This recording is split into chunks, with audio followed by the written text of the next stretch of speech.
پہنچے. اب یہ اگر میرا جملہ سمجھ آیا کہ جیسے ہی مکہ پہنچے تو مکہ میں سب دیکھنے لگے کہ رسول محمد بن عبداللہ مدینہ سے پھر مکہ پہنچ گئی. ہجرت کر گئے تھے نا, پھر مکہ پہنچ گئے. اچھا, عورتوں کا ایک کام ہے, فطرت ہے, عورت کی فطرت ہے کہ وہ اکساتی ہے مرد کو. عورت اکساتی ہے. جیسے ہی دیکھا حضرت محمد مصطفیٰ اللہ کے رسول مکہ پہنچ گئے, جیسے ہی دیکھا عورتوں نے دیکھا کہ عبداللہ کا بیٹا محمد مکہ آ گیا ہے, تو جو مرد گھر میں موجود تھے عورتیں اکسانے لگی کہ تم لوگوں کو کیا ہو گیا, یہ عبداللہ کا بیٹا محمد مکہ آ گیا ہے, تم لوگوں کی غیرت کہاں چلی گئی کہ گھر میں چھپ کر بیٹھ گئے ہو. وہ محمد آ گیا ہے جس نے تمہارے اندر دشمنی کی, وہ آ گیا ہے. جب مکہ سے جو کافر رہنے والے تھے, توجہ کیجئے گا, مکہ کے کافر رہنے والے تھے, جب دروازے کے پردے ہوتے ہیں نا, پردہ ہٹا کر دیکھا, کیا دیکھا, محمد اکیلا نہیں آیا, علی بھی اس کے ساتھ آیا ہے.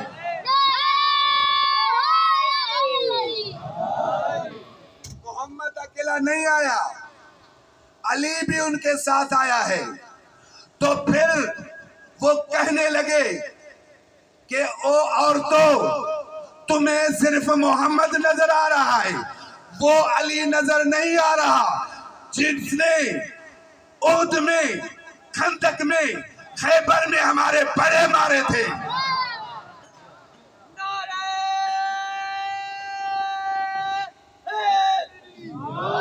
وہ علی نظر نہیں آ رہا جس نے ہمارے مارے تھے, باپ دادا مارے تھے, وہ علی نظر نہیں آ رہا, صرف تجھے محمد نظر آ رہا ہے. اور حضرت محمد مصطفیٰ آ گئے کہاں, بیت اللہ میں, کہیں اور جگہ نہیں گئے, بیت اللہ میں. تو حضرت محمد مصطفیٰ نے بیت اللہ جو بتوں سے بھرا ہوا تھا, بیت اللہ میں ایسے بت تو تھے نہیں کہ ایسے کوئی سجانے کے لیے رکھے گئے ہوں, لازماً ایسی کوئی قومیں تو ہوگی جس کا جتنا چھوٹا قبیلہ اس کا چھوٹا بت, جس کا جتنا بڑا قبیلہ اس کا اتنا بڑا بت. تو 3 بڑے بت موجود تھے, 3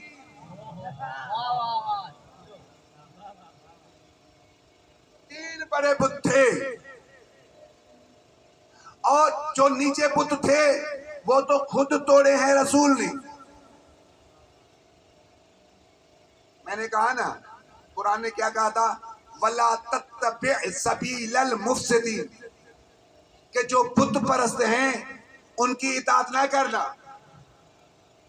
اب جو بڑے 3 بت تھے جو چھت میں لگے ہوئے تھے, ادھر ادھر دیکھا, کہا یار ادھر, اگر میں نہیں ہوتا تو کم از کم لیاقت بھائی رسول خدا کے دور میں ہوتے تو رسول سے تو یہ کہتے کہ یا رسول اللہ, علی کا قد چھوٹا ہے, کندھوں پہ اٹھانا پڑے گا, اتنی زحمت کرنی پڑے گی, یہاں تو بڑے بڑے قد والے موجود ہیں, یہاں تو بڑے بڑے قد والے موجود ہیں, ان کو کیوں نہیں کہا, جملہ کہوں, ان کو کیوں نہیں کہا کہ بت توڑیں, تو رسول خدا کہتے میں ان کو کیسے کہوں جنہوں نے 40 برس ان بتوں کی پوجا کی ہے.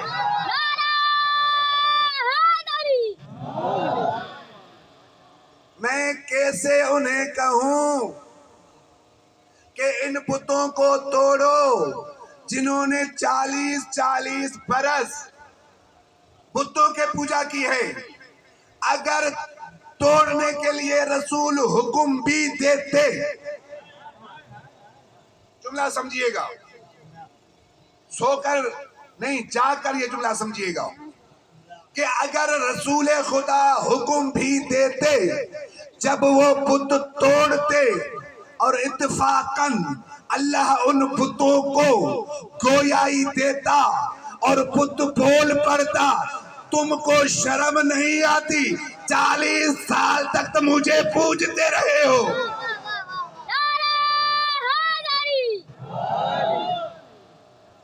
40 سال تک مجھے پوچھتے رہے ہو، اب توڑنے کے لیے آئے ہو، اب توڑنے کے لیے آئے ہو. تو وہاں پر مولا کائنات کو اٹھایا ہے اور اٹھا کر کہا یا علی بت توڑ، بت توڑ دے. مولا کائنات نے بت توڑے. تو وہاں پر شاعر نے کیا خوب شعر کہا ہے، فارسی شاعر ہے، کیا کہا؟ خوشا بحال تو یا علی، خوشا بحال تو کہ کار حق می کنی، و خوشا بحال من کہ بار حق می کشم. رسول خدا نے کہا تھا یا علی کیا کہنے تیرے، کیا کہنے تیرے کہ حق کا کام کر رہا ہے. یا علی کیا کہنے تیرے کہ حق کا کام کر رہا ہے. اور کہا وَخُشَا بَحَالِ من، اور کیا کہنے میرے کہ میں نے حق کو اٹھایا ہوا ہے. کیا کہنے میرے کہ میں نے حق کو اٹھایا. آپ علماء سنتے آئے ہیں، ذاکرین سنتے آئے ہیں، مولا علی کو رسول نے اتارا نہیں. اتارا نہیں کہ آرام سے بیٹھے ہو علی اتار جا، نہیں، پھینکا ہے، پھینکا ہے. اچھا جب مولا علی کو بلند کیا ہے رسول نے، اب پوچھا کہ یا علی خود کو کتنا بلند سمجھ رہے ہو؟ مولا علی نے کہا یا رسول اللہ اگر میں چاہوں تو آسمان کو مس کر سکتا ہوں، اگر میں چاہوں تو آسمان کو مس کر سکتا ہوں. اور رسول خدا نے وہاں سے چھوڑا علی کو، زمین پر آ گئے، مسکرانے لگی، مسکرانے لگے. مولا علی نے رسول خدا نے مسکرانے کی وجہ پوچھی کہ یا علی کیوں مسکرا رہے ہو؟ کہا یا رسول اللہ اتنا بلند تھا کہ چاہوں تو آسمان کو مس کروں، اتنی بلندی سے آپ نے پھینکا ہے، ہوا کچھ بھی نہیں.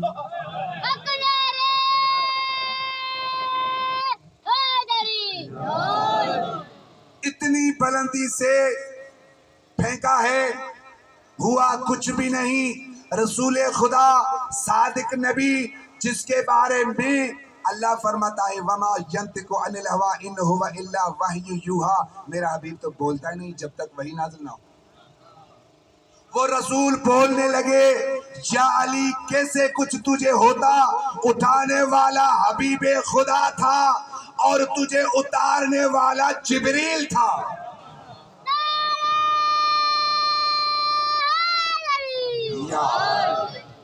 توجہ ہے نا؟ تو اللہ کا کیا حکم ہوا؟ وَلَا تَتَّبِعْ سَبِيلَ الْمُفْسِدِينَ، فسادی کی اطاعت نہ کرنا، بت پرست کی اطاعت نہ کرنا. دوسری جگہ میں اللہ تبارک و تعالیٰ نے فرمایا وَلَا تَتَّبِعُوا خُطُوَاتِ الشَّيْطَانِ، جس کو شیطان ورگ لائے اس کی اطاعت نہ کرنا. نہیں میری بات نہیں سمجھی تھے نا کوئی جب ممبر پر بیٹھے تھے کہہ رہے تھے ہم ہیں تو اچھے لیکن کبھی کبھی شیطان سواری کر لیتا ہے. وَلَا تَتَّبِعُوا خُطُوَاتِ الشَّيْطَانِ، جو شیطان کی اطاعت کرے، شیطان کی اغوا میں آ جائے، اس کی اطاعت نہ کرنا. توجہ کیجئے گا. وَلَا تَتَّبِعِ الْكَافِرِينَ وَالْمُنَافِقِينَ، قرآن سے سورہ جاثیہ.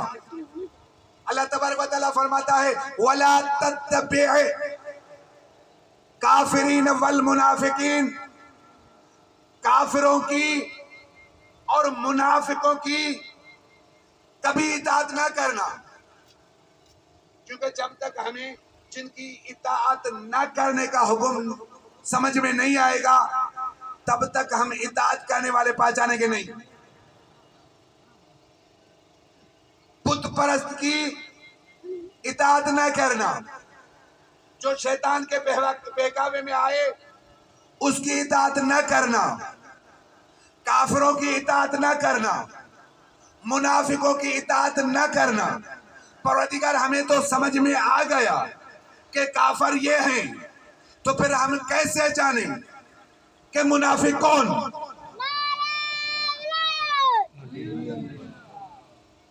کیسے پتا چلے کہ منافق کون ہیں؟ ان کی پیشانی پہ تو نہیں لکھا ہوتا کہ یہ منافق ہیں، ان کے چہرے پہ تو نہیں لکھا ہوتا یہ منافق ہیں. وہ لا الہ الا اللہ بھی پڑھتے ہیں، وہ محمد رسول اللہ بھی پڑھتے ہیں، وہ رسول کے ساتھ نماز بھی پڑھتے ہیں، رسول کے ساتھ حج کرنے کے لیے بھی جاتے ہیں، اور جہاد میں رسول کے ساتھ تعاون بھی دیتے ہیں. اور مولانا مودودی نے کیا جملہ کہا تھا تفہیم القرآن میں؟ کہا بڑے چالاک تھے، جہاد میں خرچہ بھی دیتے تھے. خرچہ اس لیے دیتے تھے تاکہ ہم پہچانے نہ جائیں کہ ہم منافق ہیں. پروردگار پھر ہم کیسے جانیں کہ یہ مومن ہیں یا منافق ہیں؟ تو پروردگار نے پھر دوسری جگہ کہا، دوسری جگہ کہا ما اصابت تک الجمعان،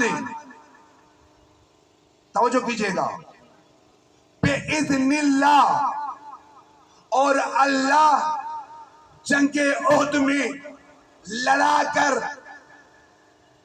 جنگ احد میں لڑا کر دیکھ رہا تھا. پروردگار اسلام تو امن کا نام ہے، اسلام تو امن کا نام ہے، اسلام لڑائی جھگڑے کا نام نہیں ہے.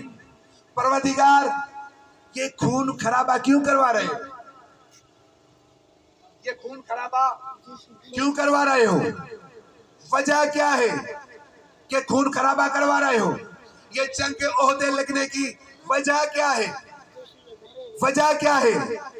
تو پروردگار نے فرمایا وَلِيَعْلَمَ الْمُؤْمِنُونَ، توجہ کیجئے گا، وَلِيَعْلَمَ الْمُؤْمِنُونَ وَلِيَعْلَمَ النِّفَاقَ، تاکہ میں پہچانوں ان میں سے کون ہے جو جنگ عہد میں رسول کے ساتھ رک کر مومن بن جائے اور رسول کو چھوڑ کر منافق بن جائے.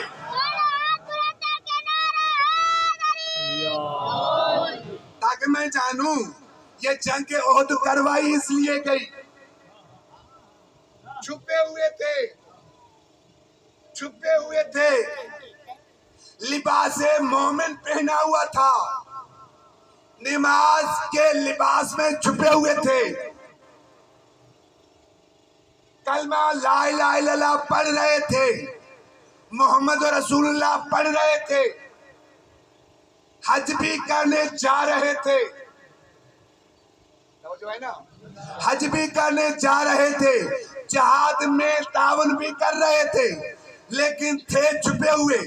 اللہ نے جنگ احد کروائی اس لیے تاکہ پتہ چل جائے کہ میرے رسول کا ساتھ دینے والا مومن کون ہے، رسول کو چھوڑ کر بھاگ جانے والا منافق کون ہے، رسول کو چھوڑ کے بھاگ جانے والا منافق کون ہے۔ بس زیادہ زحمت نہیں دینی، حقیقت بھی یہی ہے کہ کسی نے نہیں پہنچانا اس گھرانے کو۔ بس عزادارو، تیاری کچھ اور تھی، یہاں آیا تو حکم جیسے ملا کہ آپ نے آج حضرت قاسم کی مسائل پڑھی۔ یہ قاسم کون ہے؟ جب امام حسن مجتبی علیہ السلام کو زہر ملا، اس وقت حضرت قاسم کی عمر 3 سے 3.5 سال تھی۔ نہیں، میرے جملے شاید نہیں سمجھ سکے کہ جس ٹائم حضرت امام حسن مجتبی علیہ السلام کو زہر ملا، اس وقت حضرت قاسم کی عمر اتنی تھی جتنی کربلا میں بی بی سکینہ کی تھی، کہ نہیں تھی؟ ہاں عزادارو، حضرت امام حسن مجتبی نے بی بی ام فروا سے کہا، فروا میرا بیٹا قاسم کہاں ہے؟ ان کو بلا لاؤ۔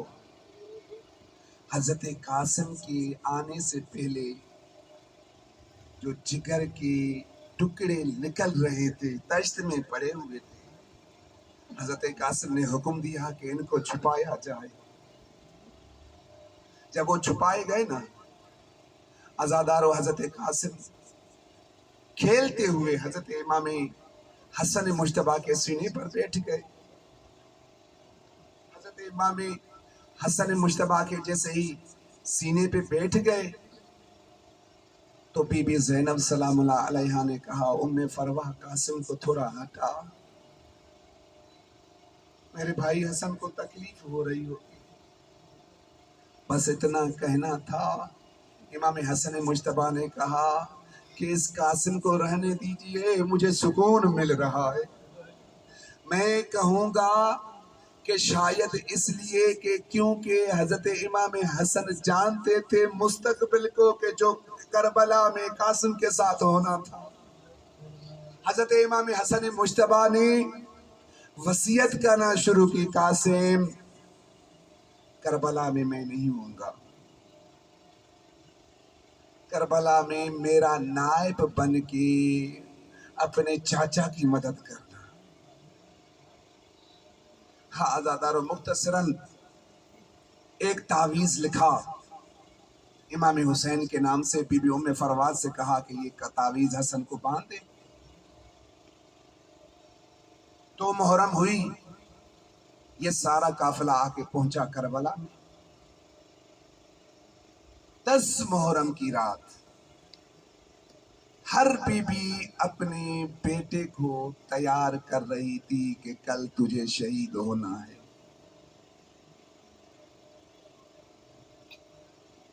کل تجھے شہید ہونا ہے۔ بی بی ام فروا رو کر کہتی ہے، قاسم کل ایسی جنگ کرنا، کیونکہ لوگ کہتے ہیں کہ حسن کو جنگ کرنے نہیں آتی تھی۔ یہ قاسم کون ہے؟ قاسم حضرت عباس کا شاگرد ہے، اور حضرت عباس کو تلوار چلانا حضرت امام حسن مجتبی نے سکھائی تھی۔ تو وہاں پر حضرت قاسم نے کہا، اماں میری جنگ اتنی ہوگی کہ سارے شہید واپس آ جائیں گے لیکن قاسم واپس نہیں آئے گا۔ اللہ اکبر، اجرکم علی اللہ، اجرکم علی اللہ۔ مولا قاسم بار بار جاتے ہیں اپنے چاچا کے پاس، چاچا مجھے لینے کی اجازت۔ عاشور کی شب تھی کہ حضرت عباس اور حضرت علی اکبر ایک دوسرے کے ساتھ باتیں کرنے لگے۔ حضرت عباس سے حضرت علی اکبر نے کہا کہ اکبر کل جنگ کے لیے پہلے میں نے جانا ہے۔ حضرت علی اکبر نے کہا چاچا عباس جنگ کے لیے پہلے آپ نہیں جانا، آپ چلے جائیں گے تو میرے بابا کی کمر ٹوٹ جائے گی، میرے بابا کی کمر ٹوٹ جائے گی۔ ہاں زیادہ بس اتنا کہنا تھا۔ پھر حضرت عباس نے کیا جملہ کہا کہ علی اکبر میں تجھے پہلے نہیں چھوڑوں گا، آپ میرے آقا کی آنکھوں کے نور ہیں، میرے بابا میرے آقا کی آنکھوں کے نور ہیں، آپ کے جانے کے بعد میرے آقا کی آنکھوں کا نور ختم ہو جائے گا۔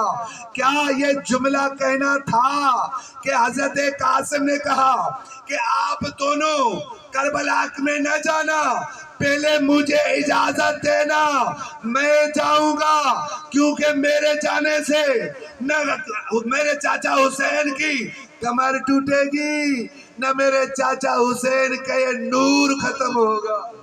اللہ اکبر، اللہ اکبر۔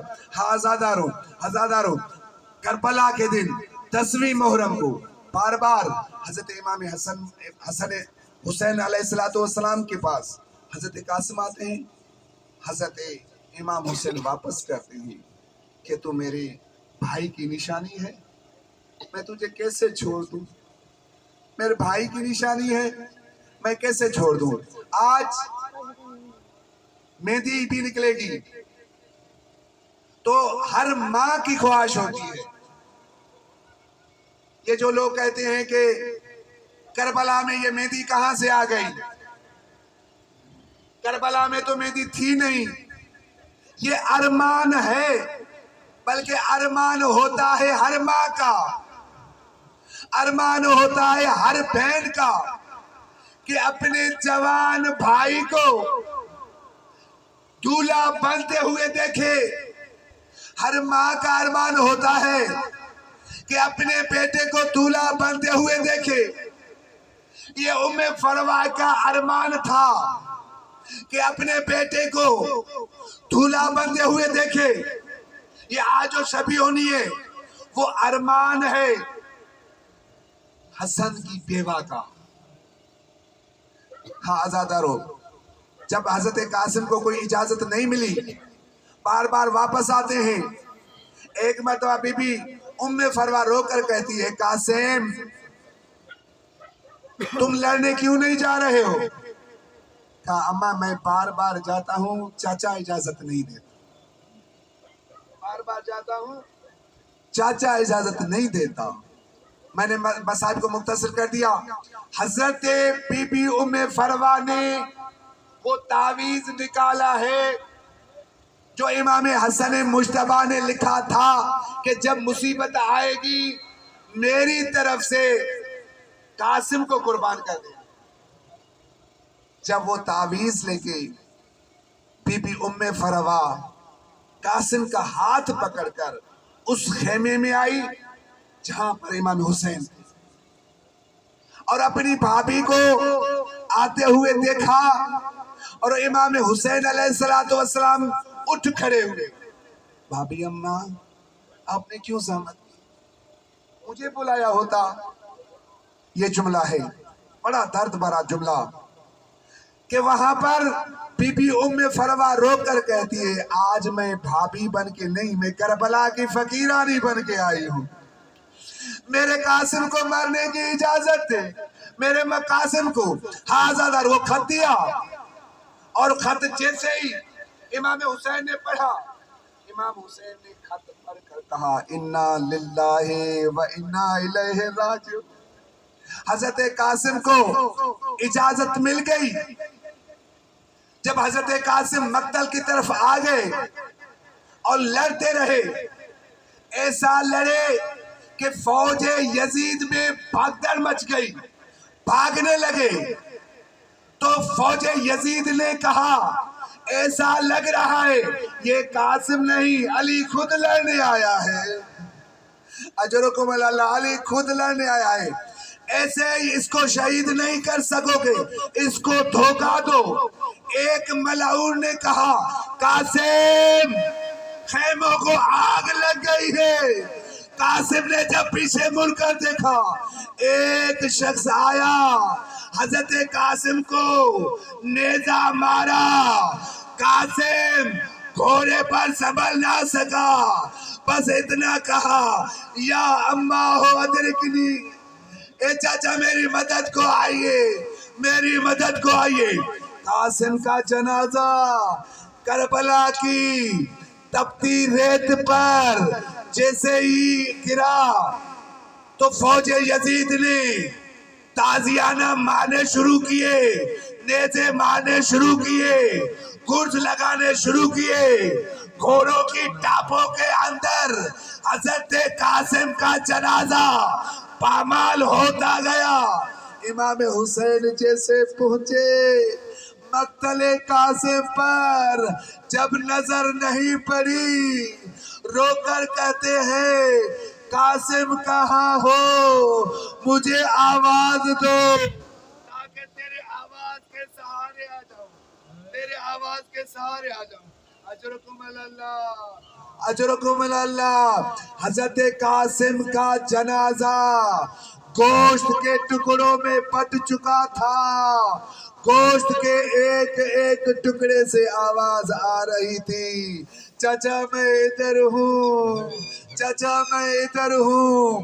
حضرت امام حسین نے اپنی ابا بچھائی، اس طرح خطبہ مقاتل علماء پڑھتے ہیں، اس طرح حضرت قاسم کا جنازہ، حضرت قاسم کے جنازے کے ٹکڑے اس طرح امام حسین چن رہے ہیں جس طرح مالی پھول چنتے رہتے ہیں۔ اجرکم اللہ۔ حضرت امام حسین نے ابا کے اندر وہ ٹکڑے لپیٹے اور اس کے بعد خیموں کی طرف روانے ہوئے، اور جب خیمے میں پہنچے ہیں حضرت امام حسین علیہ السلام اور کہا اماں فضا میری بھابھی کو بتا دے، میری بھابھی کو بتا دے تیرا قاسم آ گیا ہے، تیرا قاسم آ گیا۔ بی بی فضا گئی ہے، ام فروا تیرا قاسم آ گیا ہے، تیرا قاسم آ گیا ہے۔ آسمان کی طرف منہ کر کے کہتی ہے کیا زندہ آ گیا ہے؟ قاسم زندہ آ گیا ہے، قاسم زندہ آ گیا ہے۔ بی بی فضا رو کر کہتی ہے ام فروا خود آ کے دیکھتے کہ تیرا قاسم کس طرح آیا ہے۔ ہاں آزادارو، ام فروا آ گئی اور آقا سے پوچھا کہاں ہے میرا قاسم، کہاں ہے میرا قاسم؟ مولا حسین نے ایک گٹھڑی کی طرف اشارہ کر کے کہا یہ تیرا قاسم ہے، یہ تیرا قاسم ہے، یہ تیرا قاسم ہے۔ بی بی ام فروا ایک ماں کا جگر دیکھیں، اپنے ہاتھوں سے وہ گڈڑی کھول رہی ہے، وہ گڈڑی کھول کر کچھ تلاش کر رہی تھی۔ امام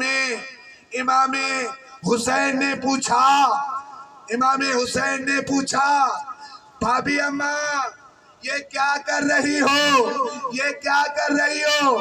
ام فروا نے رو کر کہا میں ہاتھ تلاش کر رہی ہوں جس پر میں نے مہندی لگانی تھی، جس پر میں نے مہندی لگانی تھی، وہ سر تلاش کر رہی ہوں جس پہ صحرا سجانا تھا۔